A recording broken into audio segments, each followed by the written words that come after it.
What's up, everyone, and welcome back to another episode of Panther Tales with your host, Wissam. Today, we will be continuing the Meet the Opponents series. We'll all be breaking down every team on the Carolina Panthers schedule until we're 1 week away from the season. Last week, we talked about the Sunday night football game against the Detroit Lions. This week would technically be our bye week for week 5, which we will talk about. But this episode, we're going to be talking about the week 6 matchup against the Philadelphia Eagles at Philadelphia.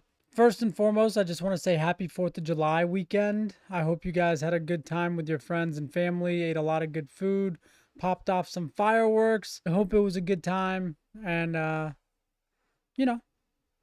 go America. Okay, so I just want to talk a little bit about the bye week. Our bye week is week 5. Not ideal timing.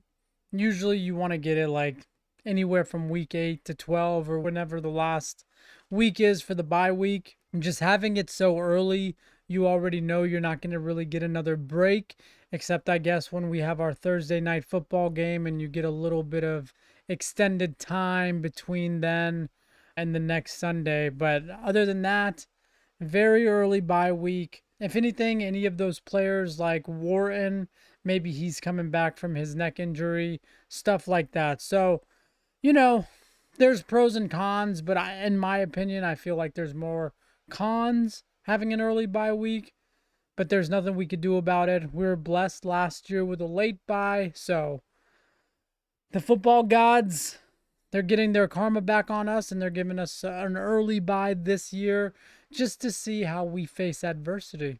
So we'll see. Also along those lines, since Dave Canales has been the head coach for the Carolina Panthers, coming off a bye week, we are 0-2. The first year it was against the Chiefs where we lost 30-27. That was a great game. I was at that game. Before I was doing Panther Tales, it was me and my brother. I just wanted to see Patrick Mahomes in my lifetime. So I went to that game with my brother, had a great time. Patrick Mahomes played pretty good, but the Panthers played good as a whole that game to where we were in it at the very end of the game. So that was in 2024, Dave Canales' first year as head coach. And then in 2025, we were playing against the Saints in the Superdome, so we had already lost to the Saints. In my head, I was like, for sure we'll get the second game against them, because once again, they were one of the weaker teams last year, even though when they made the change to Tyler Shuck, they did look a little bit better. But regardless, we went through the bye week. The next week we played the Saints. Same results, lost. Damn. Okay, so I just looked it up. Our bye week last year was week 14, and we lost 20-17. So you could say at least after coming off a bye, we're not getting blown out and we look like we are ready to play. Both of Dave Canales' losses after a bye week were 3-point games. So hopefully third time's the charm, and maybe we could be up by 3 at the end of this one. And I can't say the toughest challenge after a bye week will be the Eagles, even though they're a very, very good team, because once again, we did play the Chiefs, who actually made it to the Super Bowl that year after the bye week where we only lost by 3. Panther fans, do you think this year is the year that Dave Canales gets over the hump and we win after the bye week? Talking a little bit about the series history between these two teams. Historically, the Eagles have had the edge in the series. The Panthers are 4-9 all time against Philadelphia. We're 2-4 at home, and we're 2-5 on the road. However, we are 1-0 in the playoffs. So, if anything, we've had a big win against Philadelphia when it mattered most. I remember that game like it was yesterday. I was so young, guys. I was such a young Panther fan. And I also feel like I knew more about the team when I was younger than I do now. Not that I don't know a lot now, obviously. But, man, there was something about me when I was younger that I was just searching for information at all times when it came to the Panthers. But I remember that game like it was yesterday because I really did not think we were going to win that game. I was so scared going into it. Donovan McNabb was on a tear. And man, just gritty plays, gritty defense. Deshaun Foster making a 2-yard run into the best touchdown in Panthers history. That play is so sick. Deshaun Foster on a play that took a minute and a half was able to get into the end zone as he kept stretching pushing it outside, bouncing off tacklers. It might have taken a minute and a half, but it was symbolic of an entire season. As eagle after eagle fell away from Deshaun Foster, so did any remaining doubts about the Carolina Panthers. Really, I think what helped us in that game was when we gave Donovan McNabb a big shot, and I'm pretty sure he might have broken a rib or really hurt his stomach, and he just didn't look comfortable after that, and that was pretty early on in the game. So yeah, the Eagles have the advantage historically against the Panthers. In 2024, the Carolina Panthers and the Philadelphia Eagles played. This is what made me believe Carolina could maybe be a pretty good team in 2025. We took the Chiefs, who made it to the Super Bowl, to the very end of the game, and we took the Eagles, who made and won the Super Bowl in 2024, to the very end of the game, where Xavier Legette drops the ball to give us the go-ahead touchdown to potentially have us win that game. Another blitz from Philadelphia. Young leaves it for Legette, who lunges out and tumbles down. It's ruled incomplete by the near side official. And it is an incomplete pass. C.J. Gardner-Johnson to bite on the underneath route. Ripped the big post and quarters. That was really tough. That was really, really tough to see. Just because of how Bryce played that whole drive up until that point. To not have a win under Bryce Young's belt for that. This is why people still don't believe Bryce is a good quarterback. It's because he doesn't have like some of these games. Like obviously he has most fourth quarter comebacks out of any QB in history right now or whatever it is. It's those games against like the Eagles who made it to the Super Bowl that year. If we had capped off that game, people look at us differently, but yeah, Bryce Young had an amazing drive up until then. Throws a great ball to XL. XL looks like he had it. Rolls into the end zone, but they declared it not a catch. You look at the replay, clearly not a catch, and we lose that game. So there are players who have played for both franchises. Once again, not crazy names. One's pretty good though. Most recently, it was Jordan Matthews. He was a wide receiver for the Eagles, and then he was a tight end convert here in Carolina for a couple years. He didn't really do much, but was a good veteran leader. And then we've also had Torrey Smith play for both franchises, wide receiver. Miles Sanders has played for both franchises. When he left the Eagles, he was coming off his best year. So I really thought we were getting a good running back coming in. But very quickly, it just turned out that he wasn't even better than Chuba, and he lost his job to him, I believe after an injury or just after seeing how he was playing, just running up the middle, getting no yards, and he lost his job to Chuba. And after that, we had him under contract, so we kept him, but when it was time to let him go, we let him go. But the main one was Hassan Reddick. Once we signed him, he had an amazing year to where it's like, dang, you guys really need to sign him. But we didn't. He went to the Eagles, had monster years for them, and took them to the Super Bowl in that 2024 year, where they ultimately lost because of the field conditions. So there's not really a heated rivalry between the Philadelphia Eagles and the Carolina Panthers, but there is a little bit of history. Recapping the Eagles' year last year, Philadelphia was still good. They went 11-6. They won the NFC East, and they made the playoffs. However, it's like every other year, the Eagles are like good, and then good, but something's weird about them. The following year, once again, very good. And then the year after that, it's just kind of good, but something weird about them. So I don't think they were the same terrifying Eagles that they were the year before when they won the Super Bowl. But once again, they were still very good. They lost in the wild card round to the San Francisco 49ers 23-19. And at the end of the season, it felt more like the Eagles were known for their defense rather than their offense. Whereas in years past, it was like a big time balance, if not giving the defense a little bit of the edge, but it felt more balanced on the offensive side, giving the defense some help. Whereas this year, it seemed like the offense fell flat a lot of the times and relied on their defense to keep them in games and win them some of them. And the 49ers team that they lost to, not that they weren't good, but they were missing two of their best defensive players on defense.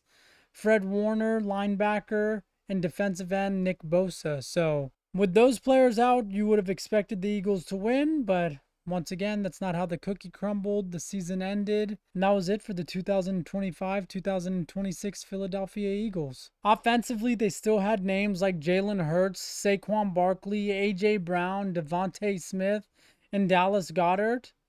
So it's not like they lacked talent, but the offense was just not this unstoppable force that you have seen in years past. Part of the reason the Eagles offense struggled a little bit last year was because the offensive line was a little bit banged up, when that offensive line is known for controlling the trenches and opening up holes for Saquon Barkley. So when players were down, that doesn't help the run game for the Eagles. Lane Johnson missed the final stretch. Cam Jurgens had health issues. Landon Dickerson battled injuries. When that line's not right, the whole offense looks different. So defensively, though, the Eagles were dangerous. Jalen Carter, Zach Bond, Quinyon Mitchell, and Cooper DeJean all had big seasons. That young secondary is legit, and their defensive line still has a lot of players that will cause major problems. Last year's Eagles was still good enough to win the division, but they had cracks. The offense was not always smooth, the offensive line was not always healthy, and they did not finish the season the way they wanted. Eagle fans, what was your favorite moment from last season? And even though you went 11-6, do you feel like you underachieved? What do you think the reasoning for that underachievement may be if your answer was yes? So let's talk about the Eagles coaching staff. Nick Sirianni has been the head coach since 2021, and his record is really impressive. He's 59-26 in the regular season, and he's 65-30 overall, including the playoffs. He's made the playoffs every year he's been the coach there. He's won multiple division titles.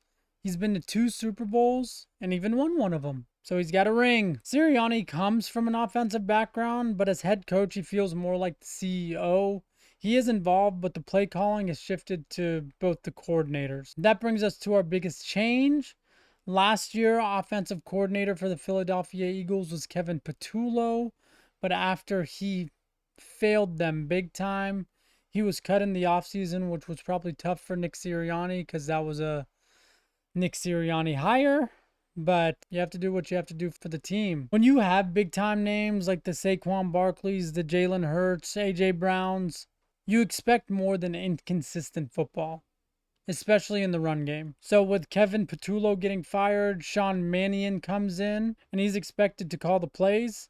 He is a former NFL quarterback who spent time in Green Bay under Matt LaFleur, so he might sound familiar. He was recently in the league. You can see his offensive idea. More structure, more answer for Hurts, more quarterback-friendly offense. He is still a first-time NFL play caller, and that matters because the inexperience might hurt, and the Panthers could take advantage of that. On the other side is defensive coordinator Vic Fangio. Unlike being a first-time NFL play caller, he's called millions of plays. He's probably like 95 years old as hell, but still runs a hell of a defense. And obviously, I'm just kidding, and he's a great coach. Vic Fangio's defenses are disciplined. They disguise coverage well. They rush 4. They limit your explosives, and they force quarterbacks to be patient. But there are good teams that Bryce Young plays really well against. He played well against the Eagles last time. We'll see if he could carry that on again this year. Eagle fans, how do you feel about the move from Patullo to Mannion? Do you think Mannion can unlock this offense? Or were last year's issues more injuries and execution than play calling? Also, obviously, chemistry issues between quarterback and wide receiver. Now, Philadelphia's free agency plan felt pretty clear. They're obviously not rebuilding, but they were reloading, adding speed, veteran depth, trench help, and more options for Vic Fangio. Key free agent additions they got: wide receiver Hollywood Brown for more speed, wide receiver Elijah Moore, a little bit of the same thing, more agility. Wide receiver Dontavion Wicks. Now, I think this one will be the most interesting because he was in a rotation with Green Bay, but when he was on the field and they threw him the ball, he made plays. So if he gets a little bit more playing time here, who knows what type of talent they could unlock in him. They got running back Dameon Pierce, which is very interesting because he had a very good first year with the Texans. After that, he kind of fell off. Maybe a new scenery will help him find his groove back. Obviously, he's not going to be the lead back, But to take a little bit of pressure off Saquon Barkley, this may be a really good landing spot for him to re-find his NFL footing. They took our precious QB, Andy Dalton, in a trade, so take care of him. Hopefully he won't have to play for you guys. Cornerback Rick Woolen, edge Jonathan Greenard, who's probably one of the bigger free agency pickups that they got from the Vikings, and edge Arnold Ebikititi. So I'm pretty sure he was on the Falcons because they had a bunch of players that I didn't know how to say their names. Now their key departures. The big one is A.J. Brown. He just got traded to the Patriots. He's so happy now. He's smiling from ear to ear every picture you see him in. He was miserable on the Eagles for whatever reason. We may never know why. I'm sure he will go on a podcast one day and just say it all. But Eagle fans, it's over. I know you guys must feel just indifferent towards it because obviously any team in the NFL wants an A.J. Brown. But it seemed like he was a little bit of a distraction. I may be wrong, but Eagle fans, do you guys still wish you had him on your team? You guys lost wide receiver Jahan Dotson, which is a non-issue. Running back A.J. Dillon, who went from the Eagles to the Panthers. He's our third running back on the depth chart right now. You guys lost linebacker Nakobe Dean, which is a pretty significant loss. He's a good linebacker in the NFL. You guys also lost safety Reed Blankenship. Does Cooper DeJean have a friend on the team anymore? Who knows? That might affect his play. Blankenship is actually a really good player, though, so that's a pretty big loss. They also lost to edge Jalen Phillips to y'all's truly. 4-year, $120 million deal to join the best team in the league, Carolina Panthers, with $80 million of that being guaranteed. That is a big loss, even though he didn't play the whole year there. You guys traded for him, expecting him to re-sign, but then we offered more money, and we were able to take him. You guys lost to edge Azeez Ojulari. He's a pretty good player as well. And you also lost edge Joshua Uche. I think he was good, but Eagle fans, you let me know. Moving on to the draft class, the plan was the same: reload the passing game and protect the future in the trenches. In round 1, pick 20, one pick after the Carolina Panthers selected offensive tackle Monroe Freeling. The Philadelphia Eagles, with their number 20 pick, selected wide receiver Mekhi Lemon out of USC. Lemon's polished and has good ball skills. You should expect to see him on the field start week 1. He's the rookie that Panther fans need to know about most. However, unlike A.J. Brown, he is a smaller receiver.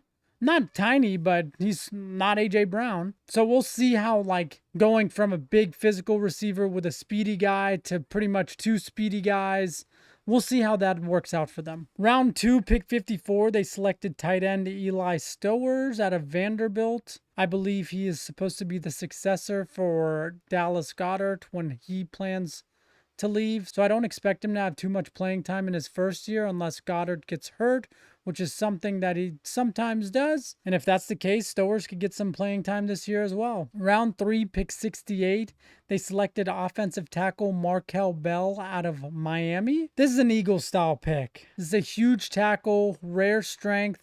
Probably not a clean day 1 starter, but he's a big-time traits player that could develop with Lane Johnson getting older. In round 5, pick 178, they selected QB Cole Payton out of North Dakota State. He's just a developmental quarterback. Round 6, pick 207, guard Micah Morris out of Georgia. He will more than likely be interior line depth. Round 7, pick 244, they selected safety Cole Wizenowski out of Texas Tech, which should provide safety depth and more than likely play for the special teams. Then they selected somebody out of the International Player Pathway Program. And it's the one team that everyone was probably saying, no, don't let the Eagles get their hands on this guy. Because the Eagles are really good at developing players. They just put him in a room with Big Dom and they just become big time players. He's a defensive tackle. His name's UAR Bernard. He's definitely a long-term traits pick. The physical traits this guy possesses is absolutely insane. So if he ever turns out to be anything, that's crazy because I don't think he's ever played football in his life. Also in round 7, pick 252, they selected edge Keyshawn James Newby out of New Mexico. They're just taking a swing at a late round pass rusher at that pick. Eagle fans, which rookies are you most excited about? Lemon, Stowers, Bell, or someone else? Now, let's talk about key players that Panther fans should know about on the Eagles. First is their quarterback in charge, Jalen Hurts. Hurts wins games. He's been to 2 Super Bowls. He has a ring in one of them. He also has a Super Bowl MVP in that game. He's dangerous as a runner, but really changes everything when he's in the red zone because his fullbacks and running backs and everybody who's standing behind him will push his little tushy into the end zone and get touchdown after touchdown after first down after touchdown after whatever. But as a passer, the criticism is fair. The passing game has not always looked smooth, and he has been trending more towards being a winner who has made plays with his arm rather than an elite pure passer. And it's not like he hasn't had any help. So the question is real. Is the passing game slipping because of the coaching changes? Or is it just who Hurts is? The second player we need to know about, running back Saquon Barkley. He's easily their best player on offense. He has burst, power, and home run ability, but obviously he's most dangerous when the structure around him is working. He had a little bit of a down year last year, but once again, that's because the offensive line was kind of down.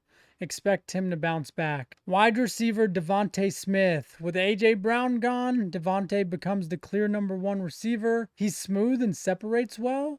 He could also win at all 3 levels. But this is a different role now. It's one thing to be dangerous next to A.J. Brown. It's another thing to try to be the guy that defenses build the plan around. So we'll see if he's a true number 1. Once again, we all know he's good.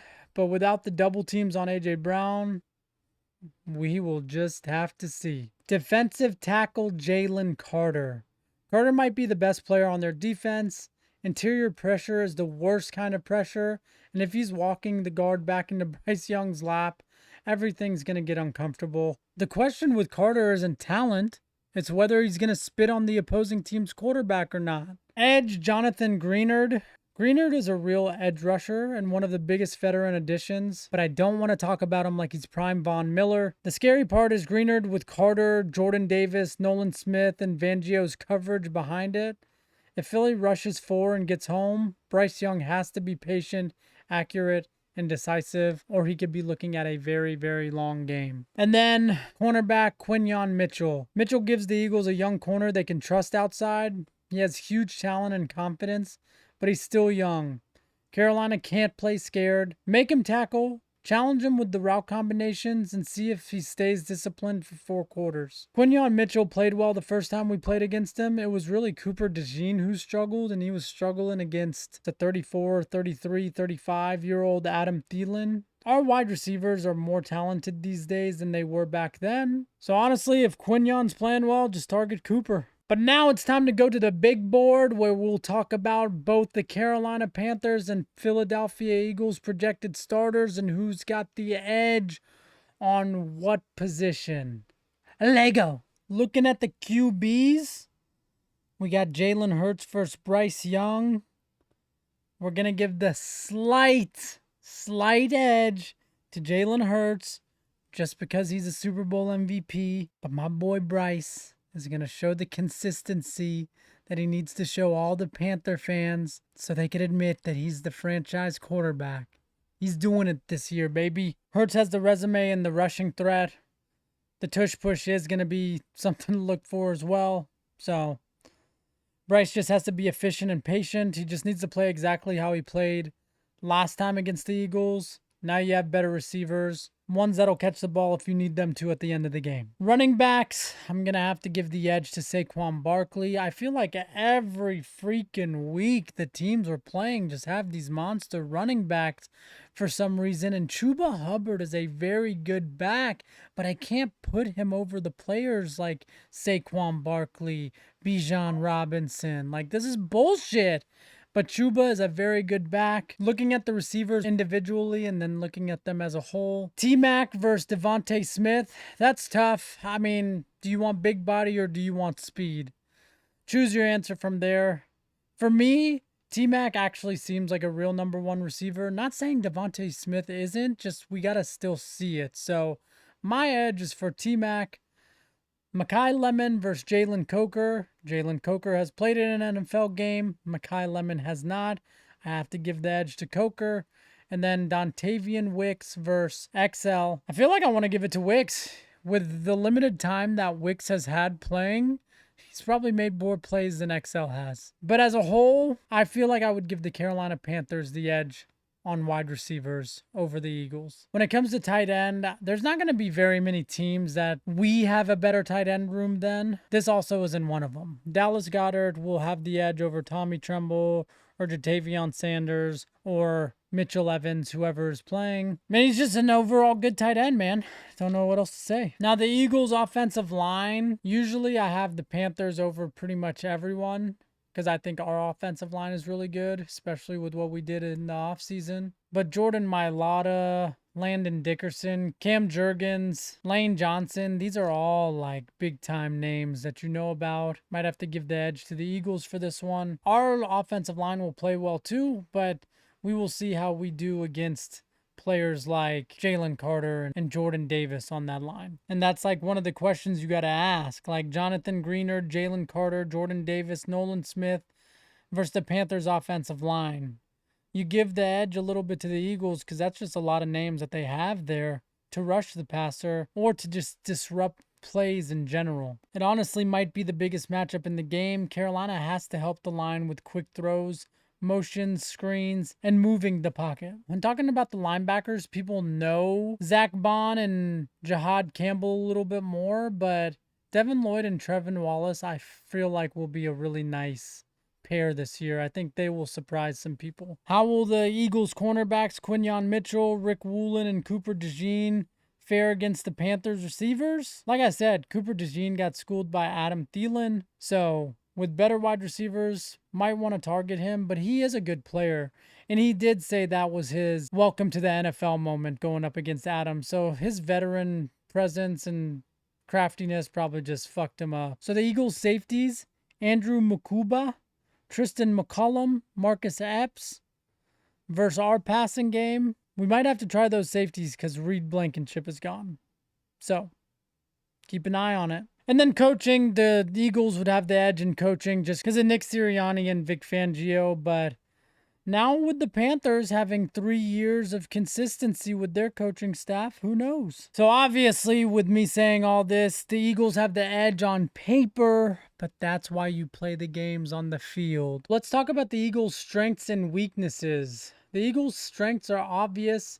It's the offensive line, the run game, the secondary, and their defensive line. If that offensive line is healthy, Philly can bully teams. On defense, Jalen Carter and Jordan Davis in the middle are a big-time problem, and Greenard keeps that edge group really dangerous. The run game with Hurts and Saquon is going to be the most stressful thing to be watching. The corners with Quinyon Mitchell, Cooper DeJean, and Rick Woolen give them size, speed, and playmaking. Vic Fangio will make you earn everything. But the biggest question is their chemistry, which is a big reason why I feel like they lost last year in the playoffs. Last year, from the outside, the Eagles locker room just didn't feel right. It didn't feel like a team that had just won the Super Bowl the year prior. There was a lot of noise surrounding Hurts, A.J. Brown, Kevin Patullo. Now A.J. Brown and Kevin Patullo are gone. Let's see what will happen with Sean Mannion and a new set of receivers. So did the Eagles fix the chemistry issues, or did they just change the people who are playing around Jalen Hurts? Will it be better because the drama is gone, or worse because A.J. Brown was still elite? Or do you think it'll be about the same because the real issue is how the offense functions with Hurts? Keys for the Carolina Panthers to beat the Philadelphia Eagles. Key 1, win early downs. Don't let Philly live in second and short.